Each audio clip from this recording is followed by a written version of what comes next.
अस्सलाम वालेकुम फ्रेंड्स, उम्मीद है आप सब खैरियत से होंगे। हमने इंटरमीडिएट कैटेगरी बीपीएस 5 टू 15 के सॉल्व पास्ट पेपर्स की हमने सीरीज़ स्टार्ट की है, जिसकी प्लेलिस्ट आपको यूट्यूब पे मिल जाएगी।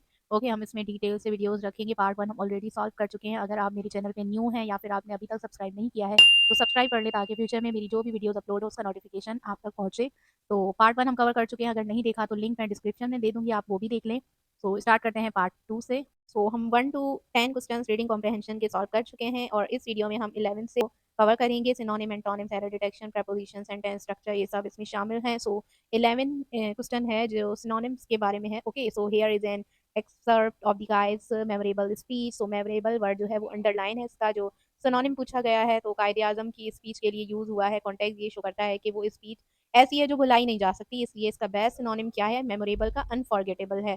तो यहाँ पे ऑप्शन सी करेक्ट है, अनफॉरगेटेबल। नंबर 12 है, it therefore places on you और दी ग्रेवेस्ट रिस्पॉन्सिबिलिटी। सो यहाँ पे जो ग्रेवेस्ट रिस्पॉन्सिबिलिटी यूज हुआ है, ग्रेवेस्ट का मतलब होता है सबसे ज्यादा सीरियस और इम्पोर्टेंट। यहाँ डेंजरस ये रिस्की या रिस्की का सेंस नहीं दे रहा है, बल्कि इंपॉर्टेंस और सीरियसनेस का कॉन्सेप्ट है, इसीलिए करेक्ट आंसर है मोस्ट सीरियस एंड इम्पोर्टेंट।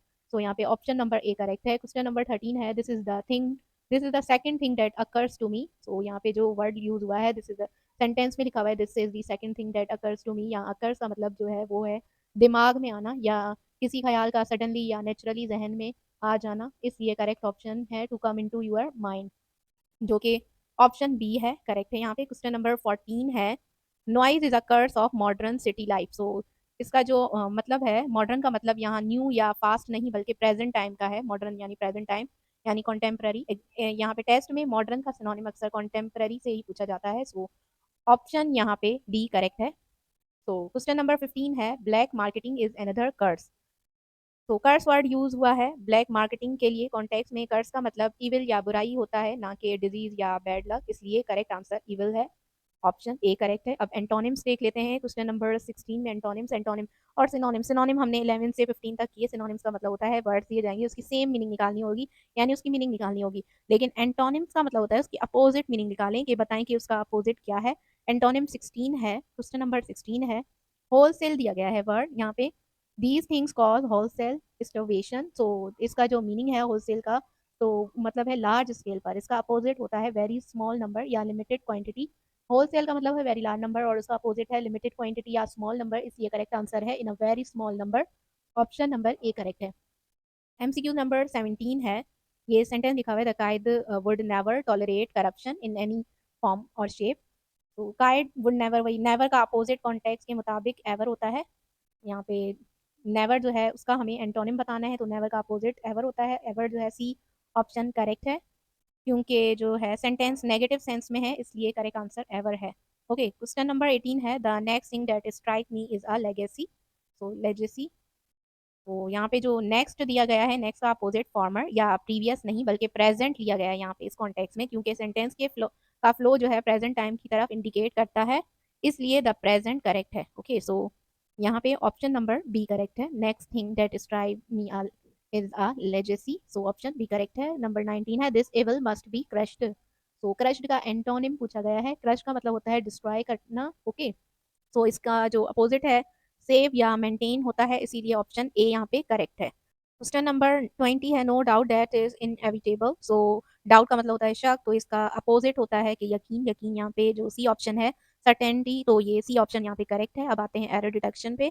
हमने 11 टू 20 क्वेश्चन जो है सिनोनिम एंटोनिम सॉल्व कर लिए हैं। 21 है, यहाँ पे सेंटेंस लिखा हुआ है जिसका हमें एरर फाइंड करना है, एरर बताना है कि कौन सा है।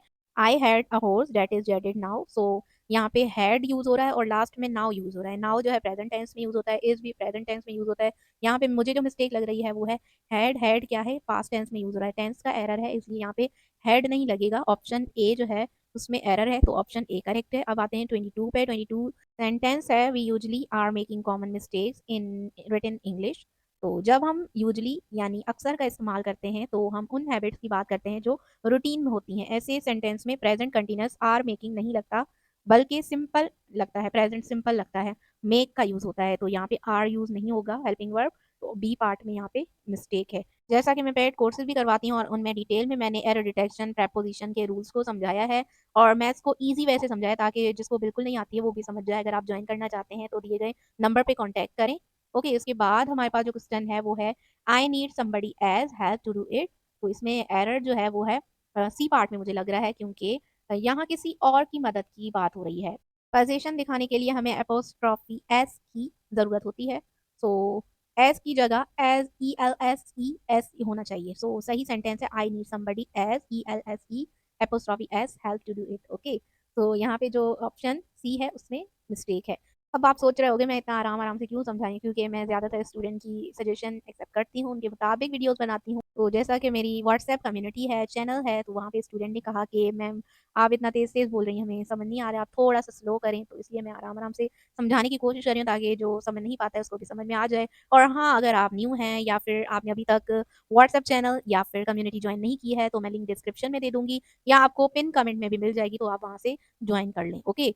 उसके बाद हम देखते हैं 24 सेंटेंस है, she is the tallest than all other girls in the family. तो इस सेंटेंस में क्या गलत है? आई थिंक देन में गलती है। जब हम द टॉलेस्ट सुपरलैटिव डिग्री यूज़ करते हैं, तो उसके साथ देन नहीं लगता है। देन हमेशा कंपैरेटिव डिग्री टॉलर के साथ लगता है। यहाँ कंपैरिज़न के लिए ऑफ या अमंग सूट करेगा, या फिर सेंटेंस को टॉलर देन में बदलना होगा। सो सही सेंटेंस हो सकता है she is the tallest of all the girls, और she is taller than all the girls. So जो ऑप्शन बी है उसमें गलती है, तो ऑप्शन बी पे टिक करेंगे। सो क्वेश्चन नंबर 25 है he thinks he really is nobody in that large expensive comfortable car. तो यहाँ पे जो पार्ट सी है नोबडी में गलती है। अब मैं रीज़न बताती हूँ। कॉन्टेक्स्ट के हिसाब से अगर कोई महँगी कार में है, तो वो खुद को नोबडी कोई नहीं बल्कि समबडी कोई ख़ास इंसान समझेगा। ये एक लॉजिकल एरर है। सही सेंटेंस हो सकता है ही थिंक्स ही रियली या somebody. Okay, he thinks he really somebody in that large expensive comfortable car. तो ऑप्शन सी यहाँ पे करेक्ट है। हमने 11 टू 25 एमसीक्यू जो हैं इस पार्ट में कवर कर लिए हैं, बाकी जो है हम नेक्स्ट पार्ट में कवर करेंगे। इंशाल्लाह मिलेंगे नेक्स्ट वीडियो में, तब तक के लिए अल्लाह हाफ़िज़।